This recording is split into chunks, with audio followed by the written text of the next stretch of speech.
عن عبد الله بن عمر رضي الله تعالى عنه قال عبد الله بن عمر رضي الله تعالى عنه তিনি বলেন قال رسول الله صلى الله عليه وسلم রাসূল সাল্লাল্লাহু আলাইহি ওয়াসাল্লাম তিনি বলেছেন ইন্নাল্লাহা ইদুনিল মুমিন ফায়াদাউ আলা কানাফাইহি ওয়া ইয়াসতুরুহু মুমিন ব্যক্তির মর্যাদা দিতে দিতে দিতে আল্লাহ রাসূল তিনি বললেন মুমিন ব্যক্তিকে কাল কিয়ামতের দিন আল্লাহ পাক রব্বুল আলামিন নিজ বাহু দিয়ে ঢেকে নেবেন। যে ব্যক্তি বিনয়ী হবে, যার অন্তরের মধ্যে ঈমান থাকবে, যে ব্যক্তি মুমিন হবে, সেই ব্যক্তিকে আল্লাহ তাআলা ইয়াদাউ আলা কানাফাইহি ওয়া ইয়াসতুরুহু তার বাহু দিয়ে আল্লাহ পাক রব্বুল আলামিন আড়াল করে নেবে মুমিন ব্যক্তিকে এবং বলবে কিয়ামতের দিন ফায়াকুল আল্লাহ তাআলা তিনি বলবেন আতারিফু যামবা কাযা আতারিফু যামবা কাযা, হে আমার বান্দা, মুমিন ব্যক্তির দ্বারাতে দুনিয়াতে যে ছোটখাটো গোপন পাপগুলো হয়েছিল ওই পাপগুলোকে স্মরণ করে ওই পাপগুলোকে আল্লাহ তাকে দেখাবে, তাকে ঢেকে রেখে বলবে আতারিফু যামবা কাযা আতারিফু যামবা কাযা, হে আমার বান্দা, তুমি কি তোমার এই পাপগুলো দেখতে পাচ্ছ, এই পাপগুলো চিনতে পারছো, যে পাপগুলো তুমি গোপনে করেছিলে, যে পাপগুলো তুমি ছোটখাটো পাপগুলো যেগুলো তুমি করেছিলে দুনিয়াতে, এই পাপগুলো তুমি কি চিনতে পারছো? মুমিন ব্যক্তিকে আল্লাহ তাআলা এই কথা বলবে। ফায়াকুল, তখন মুমিন ব্যক্তি বলবে নাম আই রব্বি, হে আমার প্রতিপালক, হ্যাঁ হ্যাঁ হ্যাঁ আমরা আমাদের পাপগুলোকে চিনতে পারছি, আমি আমার পাপগুলোকে চিনতে পারছি। তখন মুমিন ব্যক্তি মনে মনে ভাববে হাত্তা কাররাহু আলা গুনুবিহি রাআ ফি নাফসিহি, কি আশ্চর্যের বিষয়, আমি জীবনে যা করেছি সমস্ত কিছু আল্লাহ পাক রব্বুল আলামিন আমাকে দেখিয়ে দিচ্ছে। আমি ছোট কিছু করেছি, বড় কিছু করেছি, সবকিছু আল্লাহ আমাকে বলে দিচ্ছে, সবকিছু আল্লাহ আমাকে দেখিয়ে দিচ্ছে। মুমিন ব্যক্তি মনে মনে কথা ভাববে আন্নাহু হালাকা, মনে হয় আমি ধ্বংস হয়ে যাব, আল্লাহ মনে হয় আমাকে জাহান্নামে দিয়ে দিবে। না না, আমি এত পাপ করেছি গোপনে, দুনিয়ার মানুষ জানতে পারেনি ঠিক আছে, কিন্তু আল্লাহ তো আমাকে দেখিয়ে দিচ্ছে আন্নাহু হালাকা, আমি মনে হয় ধ্বংস হয়ে যাব, আমি মনে হয় জাহান্নামে চলে যাব। তখন আল্লাহ পাক রব্বুল আলামিন ওই মুমিন ব্যক্তিকে বলবে আচ্ছা তুমি শুনো, ক্বালা, আল্লাহ তাআলা তিনি বলবেন সাতারুহা আলাইকা ফিদ দুনিয়া, দুনিয়াতে তুমি এই পাপগুলো করেছিলে, ছোটখাটো গোপন পাপগুলো, দুনিয়াতে তুমি মানুষের পাপগুলো ঢেকে রেখেছিলে, দুনিয়াতে তুমি অন্যায় কাজ করনি, দুনিয়াতে তুমি তোমার এই ছোট পাপগুলোকে তুমি ঢেকে রেখেছিলে। শোনো শোনো শোনো, আমি বলি আনা আগফিরু লাকা আল ইয়াউম, আমি আল্লাহ দুনিয়াতে যেহেতু তোমাকে অসম্মান করিনি, দুনিয়াতে যেহেতু তোমাকে আমি অমর্যাদা করিনি, আল্লাহ বলছে আমি আল্লাহ আজকে তোমাকে গোপন রেখে তোমার পাপকে ডেকে রেখে আনা আগফিরু লাকা, তোমার সব পাপকে ক্ষমা করে দিলাম। মুমিন ব্যক্তিকে আল্লাহ তাআলা এই ব্যক্তি বল, শুধু শুধু এই বাক্য না, তারপরে আল্লাহ তাআলা তিনি বলছেন, তারপরে তিনি কি করবে, মুমিন ব্যক্তিকে ইশারা করে বলছেন শোনো, শুধু আমি তোমার পাপগুলোকে ক্ষমা করব না, শুধু তোমার পাপগুলোকে ক্ষমা করব না, এটা আমি তোমাদেরকে এর পরিবর্তে, আমি তোমাকে এর পরিবর্তে উত্তম আমল, উত্তম নেকি দিয়ে দিব। সুবহানাল্লাহ। নেকির খাতা দিয়ে দেব, নেকির বই দিয়ে দেব।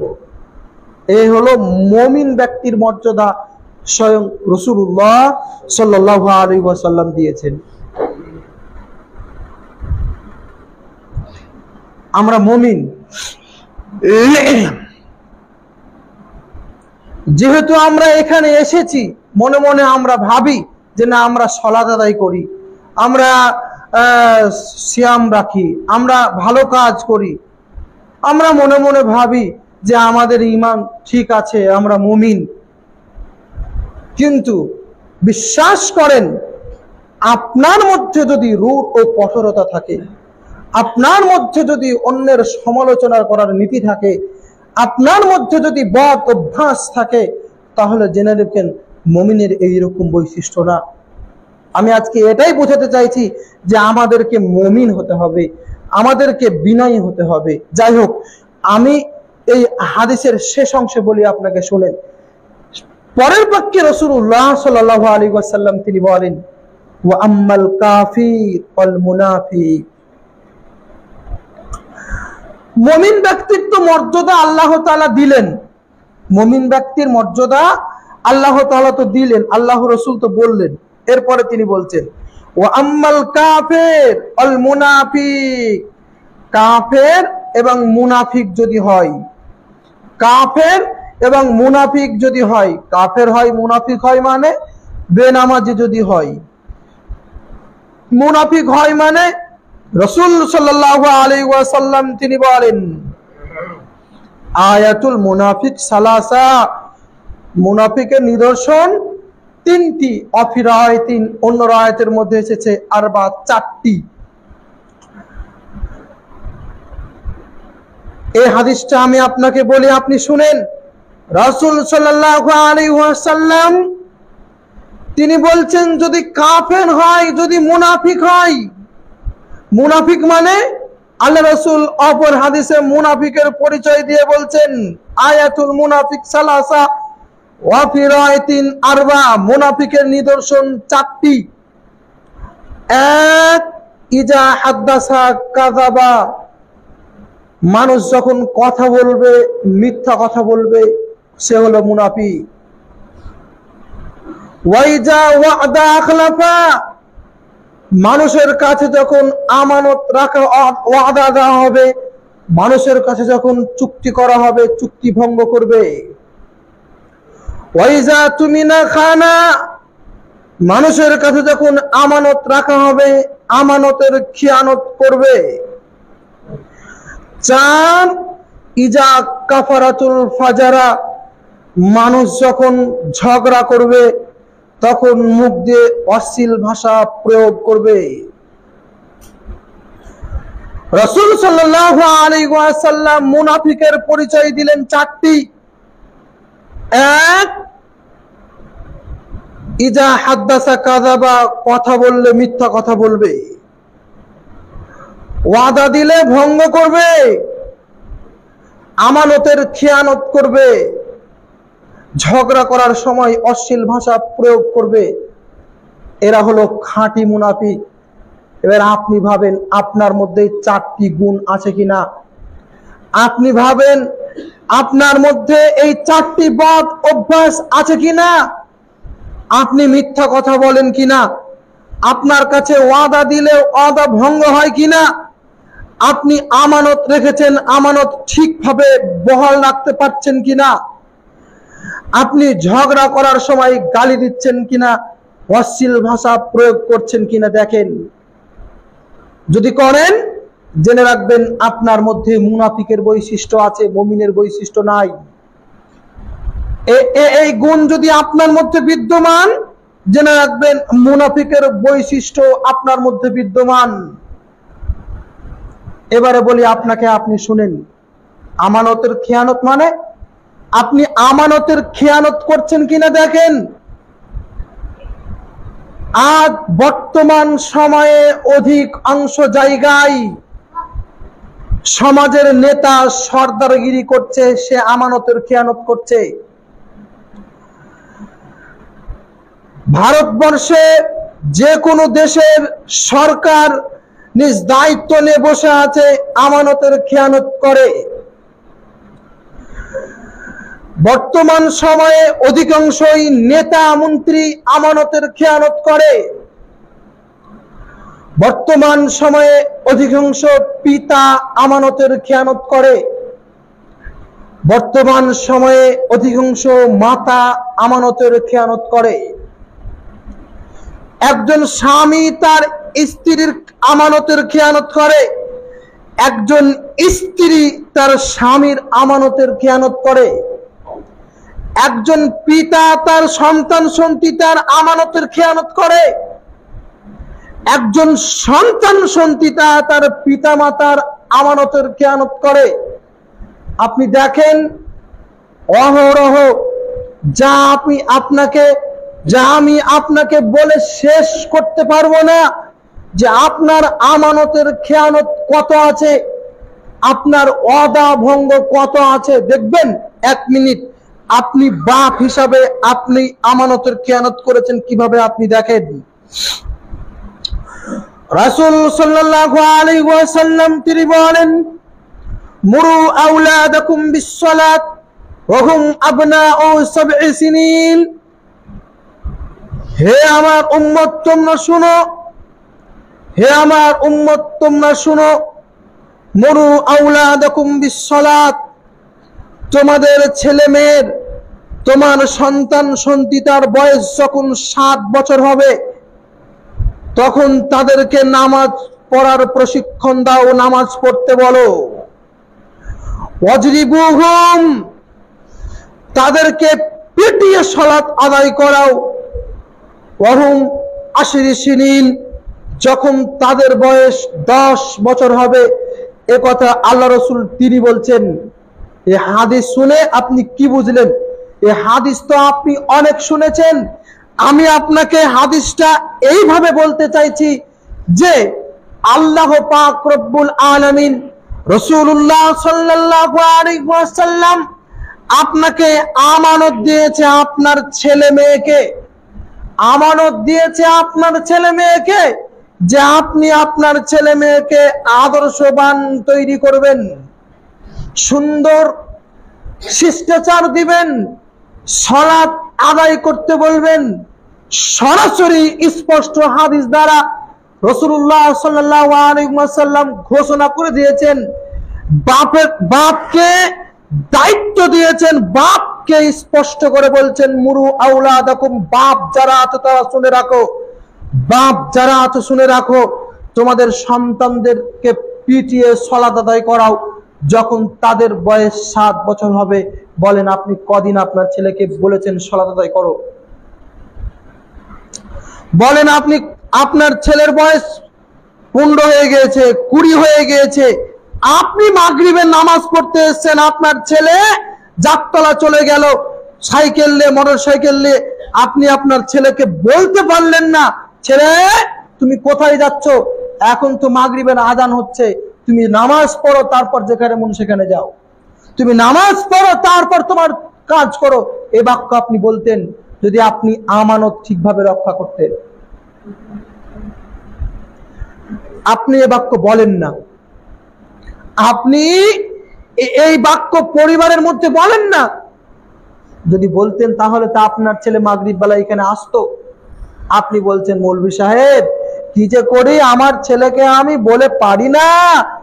আপনি পারবেন কি করে? আপনি তো 7 বছর বয়স থেকে বলতে লাগেননি, এখন আপনার কথা শুনবে, সে তো বড় হয়ে গেছে। রাসূল সাল্লাল্লাহু আলাইহি ওয়াসাল্লামের হাদিসকে আপনি নিজ জীবনে বাস্তবায়ন করেননি বলি তো আপনার ছেলে আপনার কথা শুনছে না। সত্যিকারই যদি আপনি রাসূলুল্লাহ সাল্লাল্লাহু আলাইহি ওয়াসাল্লামের হাদিসকে নিজ জীবনে বাস্তবায়ন করতেন, এই হাদিসটাকে যদি আপনি মূল্যায়ন করতেন, আপনি যেদিন থেকে সালাত আদায় করছেন সেই দিন থেকে হাদিস আপনি শুনছেন কিন্তু আপনি আমল করছেন না। হাদিস শুনেই আছেন, এক কান্দে শুনেছেন, এক কান্দে বের করেছেন। যদি সে হাদিস আপনি অক্ষরে অক্ষরে পালন করতেন, একবারে অন্তরের মধ্যে হাদিসটাকে গেঁথে নিতেন, যখনই আপনি সালাত আদায় করতে আসতেন তখনই আপনি আপনার ছেলেকে বলতেন, ছেলে সালাত আদায় করতে যাও, সালাত আদায় করতে চলো বলতেন। আপনি হাদিসকে অন্তরে গাঁথেননি।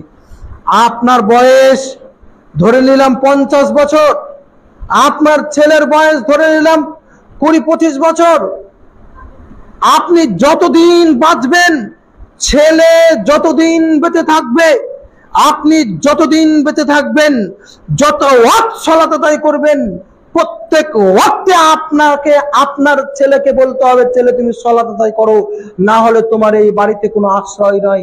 এরই নাম হলো বাপ, এরই নাম হলো আমানত রক্ষা করা, এরই নাম হলো দায়িত্ব পালন করা। আমি আপনাকে যেটা বলতে চাইছি, রাসূলুল্লাহ সাল্লাল্লাহু আলাইহি ওয়াসাল্লাম তিনি বলেছেন যে আমানত রক্ষা করে যে সে হলো মুমিন, আমানত রক্ষা করে যে সে হলো মুমিন, আমানত রক্ষা করে যে সে হলো মুমিন। আপনি স্বামী হিসাবে আপনি আপনার দায়িত্ব পালন করেননি, স্বামী হিসাবে আপনি আপনার দায়িত্ব পালন করেননি। কিভাবে? রাসূলুল্লাহ সাল্লাল্লাহু আলাইহি ওয়াসাল্লাম তিনি বলেন, সালাসাতু ক্বাদ হারামাল্লাহু আলাইহিল জান্নাহ, তিন শ্রেণী মানুষের জন্য আল্লাহ রাসূল জান্নাতকে হারাম ঘোষণা করেছেন। তিন শ্রেণী মানুষের জন্য আল্লাহ রাসূল জান্নাতকে হারাম ঘোষণা করেছেন। এক, মুদমিনুল খামর, যে ব্যক্তি নিয়মিত বিড়ি, সিগারেট, গুল, তেরেঙ্গা এই সমস্ত জিনিসগুলো খায়, পান করে, তাদের জন্য। দুই, আকুল ওয়ালিদাইন, পিতামাতার অবাধ্য সন্তান। তিন, আদ-দাইয়ুস, যে কাপুরুষ। আল্লাহ রাসূলকে জিজ্ঞাসা করা হলো, ইয়া রাসূলুল্লাহ, কাপুরুষকে, দাইয়ুসকে? তখন রাসূলুল্লাহ সাল্লাল্লাহু আলাইহি ওয়াসাল্লাম উত্তর দিচ্ছেন, আল্লাযী ইউকরিহা ফি আহলিল কুবুর, যে তার পরিবারকে, স্ত্রীকে বেহায়ার সুযোগ দেয়, বেপরদার সুযোগ দেয়, সেই হচ্ছে কাপুরুষ, সেই হচ্ছে দাইয়ুস, তার জন্য জান্নাত হারাম, তার জন্য জান্নাত হারাম। এই বাক্যটাই রাসূলুল্লাহ সাল্লাল্লাহু আলাইহি ওয়াসাল্লাম তিনি বলেছেন, ক্বাদ হারামাল্লাহু আলাইহিল জান্নাহ। আমি যেটা আপনাকে বলতে চাইছি, আপনার আমানত হচ্ছে আপনার স্ত্রী, আপনার স্ত্রী আপনার কাছে আমানত। তো আমানত ভালোভাবে রাখার জিনিস, সুন্দরভাবে রাখার জিনিস। তো আপনার স্ত্রী যে সবজিওয়ালার কাছে সবজি কিনছে আর আপনি ঘরে বসে আছেন, আপনি আমানত রক্ষা কোথায় করলেন? আপনার স্ত্রী যে বিড়ি বানছে, তো বিড়ি নিয়ে কোমরে নিয়ে রাস্তা রাস্তা হেঁটে ওই বিড়ি দিতে যাচ্ছে মুন্সির কাছে, তাহলে আপনি আমানত কোথায় রাখলেন? আমার কথা আপনাকে খারাপ লাগতে পারে, কিন্তু আমি যেটা বলছি সেটা হচ্ছে কি, আপনি আমানত কোথায় রাখতেন এটা বলেন। আল্লাহ রাসূল বলছেন যে আপনাকে, আপনার স্ত্রীকে, আপনার ছেলে মেয়েকে পর্দা করতে বলতে হবে, পর্দা করাতে হবে, এটা আপনার দায়িত্ব, এটা আপনার আমানত। আপনি আমানত কোথায় রাখলেন? আমানত রাখতে পারেননি। আপনার স্ত্রী ফেল ফেল ফেল ফেল করে, ঢং ঢং ঢং ঢং করে রাস্তা দেবে, পর্দা সহিত চলছে, আপনি কিছুই বলছেন না, মুচকি হাসছেন, মুচকি হাসছেন আপনি। এটাই তো আপনার আদর্শ, এটাই আপনার আদর্শ। যদি আপনি পুরুষ হতেন, যদি আপনি আমানত সত্যিকারী অর্থে অক্ষরে অক্ষরে পালন করতেন, তাহলে আপনি আপনার স্ত্রীকে বলতেন, কি বলতেন? শুনো হে আয়েশার মা, শুনো, আমি তোমাকে দেনমোহর দিয়ে বিয়ে করেছি, আমি তোমাকে দেনমোহর দিয়ে বিয়ে করেছি, কাজেই আমি তোমাকে কাজ করে খাওয়াবো, তোমাকে বিড়ি বাঁধতে দেব না, তোমাকে হারাম উপার্জন করতে দিব না। এটা হলো পুরুষের কথা, এটা হলো আমানত রক্ষাকারীর কথা, এটা হলো দায়িত্ব রক্ষাকারীর কথা, এটা হলো প্রকৃত গার্জেন, প্রকৃত পুরুষের কথা। কথা বলতেন, শোনো, আমি স্বামী, আমি মরে যাইনি, বেঁচে আছি, আমার ক্ষমতা আছে, কাজ করে তোমাকে খাওয়াবো, কাজ করার ক্ষমতা নেই। আমি ট্রেনের মধ্যে চকলেট বিক্রি করতে করতে তোমাকে খাওয়াবো, সেটাও আমার ক্ষমতা নেই। লোকের বাড়ি ভিক্ষা করে করে তোমাকে খাওয়াবো, তবু আমি তোমাকে হারাম উপার্জন করতে দেব না, বিড়ি বানতে দেব না। এটা হলো প্রকৃত আমানতদারির কথা, প্রকৃত আমানতদার ব্যক্তির কথা, প্রকৃত পুরুষের কথা, প্রকৃত মুমিনের কথা। আপনি মানেন আর না মানেন, যেটা আমি আপনাকে বলতে চাইছি আপনাকে মানতে হবে যদি আপনি নিজেকে মুমিন বলে দাবি করতে চান। যদি আপনি আল্লাহ পাক রব্বুল আলামিনের কাছে চান যে আল্লাহ পাক রব্বুল আলামিন কিয়ামতের দিন আমার পাপগুলোকে ঢেকে রাখবে, পাপগুলোকে ক্ষমা করে দিবে, যদি আপনি চান, তাহলে আপনাকে অতীব আপনার জন্য জরুরি কর্তব্য হচ্ছে এই আমানত রক্ষা করতে হবে অক্ষরে অক্ষরে। এই স্ত্রীকে বলবেন খবরদার বেপরদার সহিত রাস্তাতে বের হবে না। কন্যাকে বলবে খবরদার তুমি বেপরদার সহিত রাস্তাতে বের হবে না। কেন বের হবে? এগুলো তো ইহুদি খ্রিস্টানদের নীতি। হিন্দুর মেয়েরা বুঝে না পর্দা কি জিনিস। তুমি তো মুসলমানের মেয়ে, আমি মুসলমান, আমি সালাত আদায় করি, তুমি তো আমার মেয়ে, তুমি কেন বেপরদার সহিত চলবে? আরে হিন্দুর স্ত্রীরা বুঝে না পর্দা কি জিনিস, কাজে আমি তো মুসলমান, আমি বুঝি, কাজে তোমাকে বুঝাতে হবে, তোমাকেও বুঝতে হবে তুমি কেন বেপরদার সহিত চলবে। এই বাক্য বলতে হবে, আপনাকে বলতেই হবে, আমানত রক্ষা করতে হবে আপনাকে। সম্মানীয় উপস্থিতি, যেটা বলতে চাইছি, রাসূল সাল্লাল্লাহু আলাইহি ওয়াসাল্লাম তিনি কি বলেছেন? আমানত রক্ষা করে যে, সত্য কথা বলে যে, ওয়াদা ভঙ্গ করে না যে, এবং ঝগড়া করার সময় অশ্লীল ভাষা প্রয়োগ করে না যে, সেই হচ্ছে মুমিন, সেই হচ্ছে মুমিন। এরপরে চলেন আপনাকে শুনি, এই চারটা গুণ আপনার মধ্যে যদি না থাকে, যদি আপনি মিথ্যা কথা বলেন, যদি আপনি ওয়াদা দিলে ভঙ্গ করেন, যদি আপনি আমানতের খেয়ানত করেন, যদি আপনি ঝগড়া করার সময় অশ্লীল ভাষা প্রয়োগ করেন, এই চারটা বদ অভ্যাস আপনার মধ্যে যদি থাকে, তাহলে আপনি কি বলেন তো? খাঁটি মুনাফিক। এরপরে চলেন ওই হাদিসটার দিকে যাই। রাসূল সাল্লাল্লাহু আলাইহি ওয়াসাল্লাম তিনি বলেন, ওয়া আম্মাল কাফির আল মুনাফিক, যদি সে ব্যক্তি কাফের হয়, যদি সে ব্যক্তি মুনাফিক হয়, মুনাফিকের বর্ণনা আপনাকে দিলাম আমি এতক্ষণ পর্যন্ত, তাহলে কি হবে? রাসূল সাল্লাল্লাহু আলাইহি ওয়াসাল্লাম পরের বাক্যে বলছেন, কিয়ামতের দিন সেই ব্যক্তিকে জোরে জোরে আল্লাহ তাআলা বলবেন, হাউলাইল্লাযীনা, এরা হচ্ছে সেই লোক যারা দুনিয়াতে আমাকে মিথ্যা মনে করেছিল, এরা হচ্ছে সেই লোক যারা দুনিয়াতে সালাত ত্যাগ করেছিল, এরা হচ্ছে সেই লোক যারা দুনিয়াতে মুনাফিকগিরি করেছিল, এরা হচ্ছে সেই লোক যারা দুনিয়াতে রূঢ় কঠিনতার সঙ্গে পৃথিবীর বুকে জীবন যাপন করেছিল, এরা হচ্ছে সেই লোক যারা দুনিয়াতে আদর্শহীন নিয়ে পৃথিবীর বুকে জীবন যাপন করেছিল। শুনে রাখো, লানাতুল্লাহি আলাল কাযিবিন, ওই সমস্ত মুনাফিক, ওই সমস্ত কাফেরদের জন্য আজকের দিনে অভিশাপ, আজকে আমার তরফ থেকে অভিশাপ, আজকে আমার তরফ থেকে অভিশাপ। দেখেন, মুমিনকে আল্লাহ তাআলা কত মর্যাদা দিবে, আর মুনাফিককে আল্লাহ তাআলা কত মর্যাদা দিবে। দেখেন, মর্যাদা দিবে মুনাফিককে, লক্ষ কোটি মানুষের সামনে অপমান করে জোরে জোরে চিৎকার করে বলবে। আপনি যদি মুনাফিক হন, আপনি যদি কাফের হন, লক্ষ কোটি গোটা পৃথিবী জিন জাতি ফেরেশতার কাছে, সমস্ত জিন ফেরেশতা মানুষ যত আছে পৃথিবীতে, সমস্ত মাখলুকাত এর সামনে আপনাকে অপমান করে বলবে, হাউলাইল্লাযী, এই হচ্ছে মুনাফিক, এ হচ্ছে মুনাফিক, এ হচ্ছে মুনাফিক। আল্লাহ বলবেন, তোমার প্রতি আমার অভিশাপ, তোমার প্রতি আমার অভিশাপ, তোমার প্রতি আমার অভিশাপ। পক্ষান্তরে যদি মুমিন হন, তাহলে আল্লাহ আপনাকে ঢেকে নেবে। সম্মানীয় উপস্থিতি, যেটা বলতে চাইছি, আমাদেরকে মুমিন হতে হবে, আমাদেরকে বিনয়ী হতে হবে। এরপরে চলেন আমরা একটা হাদিস শুনি, রাসূলুল্লাহ সাল্লাল্লাহু আলাইহি ওয়াসাল্লাম কি বলেছেন।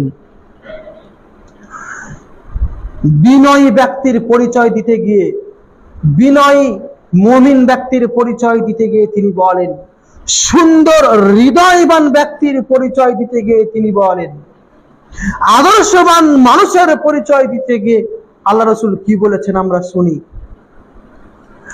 عن عبد الله ابن عمرو رضي الله تعالى عنه قال عبد الله ابن عمرو رضي الله تعالى عنه তিনি বলেন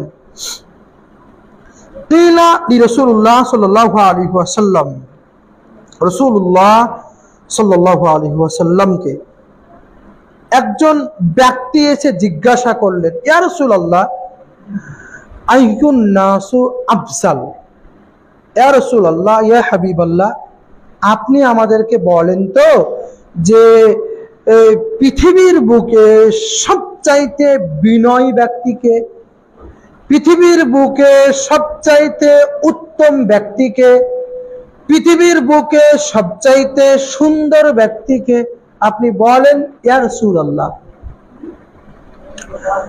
তখন রাসূলুল্লাহ সাল্লাল্লাহু আলাইহি ওয়াসাল্লাম তিনি বলেন, আচ্ছা আচ্ছা, তোমরা আমাকে জিজ্ঞাসা করছো যে পৃথিবীর বুকে সবচাইতে বিনয়ী ব্যক্তিকে, উত্তম ব্যক্তিকে, আদর্শবান ব্যক্তিকে, এটা তো তাহলে জেনে রাখো, পৃথিবীর বুকে সবচাইতে উত্তম ব্যক্তি, পৃথিবীর বুকে সবচাইতে বিনয়ী ব্যক্তি কে? মাখমুমুল কলব ওয়া সুদুকুল লিসান। মাখমুমুল কলব ওয়া সুদুকুল লিসান,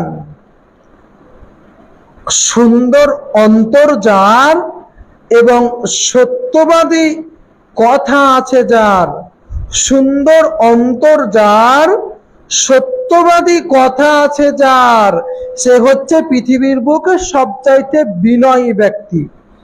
আচ্ছা আচ্ছা আচ্ছা, ইয়া রাসূলুল্লাহ, আমরা বুঝতে পারলাম যে সুদুকুল লিসান না'রিফুহু, আমরা বুঝতে পারলাম যে সুদুকুল লিসান মানে সত্য কথা বলতে হবে, মিথ্যা কথা বলে পৃথিবীর বুকে জীবন যাপন করলে হবে না, কারণ মিথ্যা কথা বলা মারাত্মক কাবিরা গুনাহ, তো মিথ্যা কথা বলা যাবে না।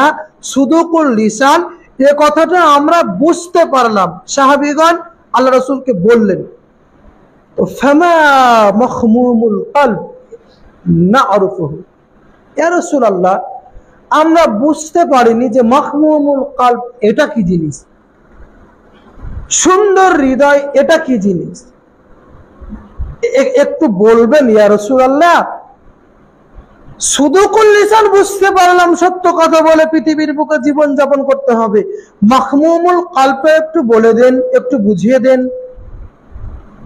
তখন রাসূলুল্লাহ সাল্লাল্লাহু আলাইহি ওয়াসাল্লাম তিনি বললেন, আচ্ছা আচ্ছা, মাখমুমুল কলব তোমরা বুঝতে পারো না তাই তো, তাহলে শুনো মাখমুমুল কলব কি জিনিস। ওয়ান নাকি ওয়াত্তাকি, মাখমুমুল কলব হচ্ছে যে নির্মল পবিত্র অন্তর, মাখমুমুল কলব নাকি ওয়াত্তাকি, নির্মল পবিত্র অন্তর মানে আল্লাহ রাসূল ব্যাখ্যা করছেন, শোনো শোনো শোনো, ফালা ইসমা আলাইহি, যে অন্তর পাপ করে না, যে মানুষ পাপ করে না, পাপ হলে সঙ্গে সঙ্গে আল্লাহর কাছে তুবু তওবাতুন নসুহা করে, পাপ হলে সঙ্গে সঙ্গে কি করে? তওবা করে। আমি আপনাকে বুঝাচ্ছি রাসূলের হাদিস দিয়ে, নির্মল অন্তর মাখমুমুল কলব কি জিনিস, প্রশস্ত অন্তর কি জিনিস আল্লাহ রাসূল ব্যাখ্যা করছেন। তিনি বলছেন যে অন্তর ফালা ইসমা আলাইহি, পাপ করে না, দুই ওয়ালা বাগিয়া, যে অন্তর জুলুম করে না, ওয়ালা গিল্লা, যে অন্তর খেয়ানত করে না, ওয়ালা হাসাদা, যে অন্তর হিংসা করে না। আল্লাহ রাসূল বলছেন নির্মল প্রশস্ত পবিত্র অন্তরের তারিফ, পবিত্র অন্তরের, পবিত্র প্রশস্ত হৃদয়ের সংজ্ঞা দিতে গিয়ে তিনি বলছেন যে অন্তর পাপ করে না, যে অন্তর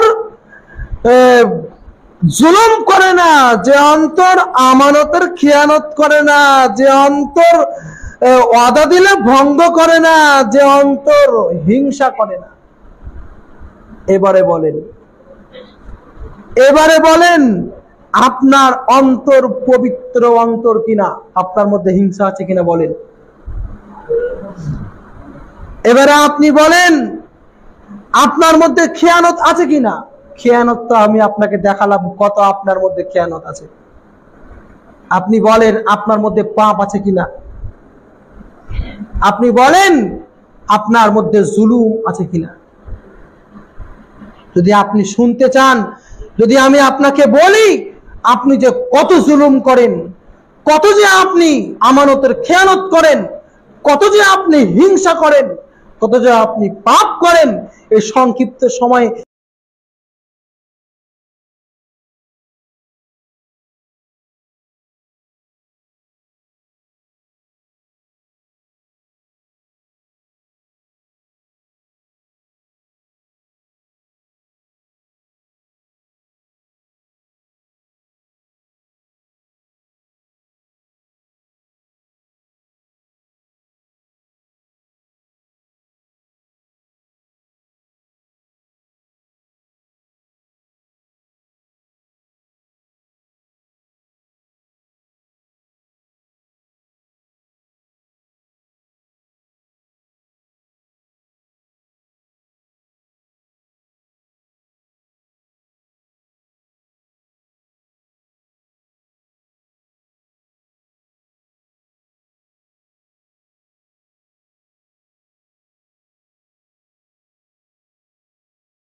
যাই হোক,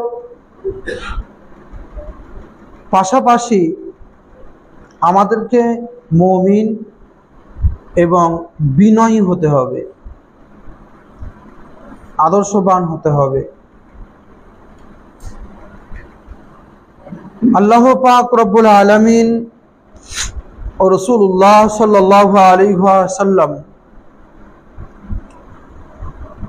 যে সমস্ত বাণীগুলো বলেছেন পবিত্র কোরআনুল কারীমের মধ্যে, এবং রাসূলুল্লাহ সাল্লাল্লাহু আলাইহি ওয়াসাল্লাম তার মুখশ্বরী বাণী দিয়ে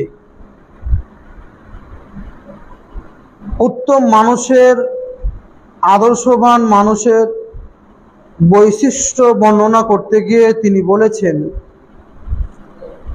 যে মুমিন হতে হবে, বিনয়ী হতে হবে। এ সম্পর্কে কিছু গুরুত্বপূর্ণ তথ্যবহুল বিবরণের চেষ্টা করব ইনশাআল্লাহুল আজিজ। আমরা সালাত আদায় করি, দানও করি, আনুষঙ্গিক কিছু ভালো কাজও করি আল্লাহর রহমতে, কিন্তু আমাদের মধ্যে, আমাদের সমাজের মধ্যে যেটা খুব অভাব, সেটা হচ্ছে বিনয়ীর অভাব। প্রত্যেকটা গ্রাম যাবেন, প্রত্যেকটা সমাজ যাবেন, দেখবেন মানুষের মধ্যে বিনয়ী নয়, মানুষের মধ্যে ঈমান নাই। ঈমানটা মানুষের দিন দিন যাতে করে পিছিয়ে পড়েছে, মানুষের ঈমান মনে হচ্ছে দুর্বল হয়ে পড়ছে। আরে মানুষের ঈমান যদি দুর্বল না হতো তাহলে তো মানুষ এই টাকপুকুরে যত এই মসজিদের আন্ডারে মানুষ থাকতো তাহলে তো আসতো। মানুষের ঈমান যদি মজবুত হতো, মানুষ যদি বিনয়ী হতো যে না না, মসজিদে আল্লাহর কথা হবে, মসজিদে রসুলের কথা হবে, কাজেই আমি একজন রসুলের উম্মত হয়ে, একজন মুমিন হয়ে, একজন মুসলমান হয়ে কি করে অন্য জায়গা যেতে পারি, কি করে আমি বাড়িতে বসে থাকতে পারি, এরকম ভাবনা, এরকম চিন্তা আমাদের অন্তরে পীড়া দিত, বাধা দিত। এগুলো দিচ্ছে না, এগুলো হয় না। মানুষের এই নীতি, মানুষের এই বৈশিষ্ট্য, মানুষের এই কর্ম প্রমাণ করছে মানুষের হৃদয় থেকে বিনয় উঠে গেছে, ঈমান উঠে গেছে। দিন দিন মানুষ যেন ঈমান হারা হয়ে পড়ছে। অথচ আল্লাহ পাক রব্বুল আলামিন ও রাসূলুল্লাহ সাল্লাল্লাহু আলাইহি ওয়াসাল্লাম এই বিনয়ী মানুষের জন্য, রাসূলুল্লাহ সাল্লাল্লাহু আলাইহি ওয়াসাল্লাম মুমিন মানুষের জন্য অনেক অনেক বড় ফজিলত রেখেছেন, মর্যাদা রেখেছেন, সম্মান রেখেছেন। আমরা যারা এখানে এসেছি এ বিষয়ে পরে কথা বলি, আগে শুনেন, যে ব্যক্তি মুমিন হবে, যে ব্যক্তি বিনয়ী হবে, যার মধ্যে ঈমান থাকবে, সে ব্যক্তির ব্যাপারে রাসূলুল্লাহ সাল্লাল্লাহু আলাইহি ওয়াসাল্লাম কি ফজিলত লিখেছে, কি মর্যাদা রেখেছে আমরা শুনি।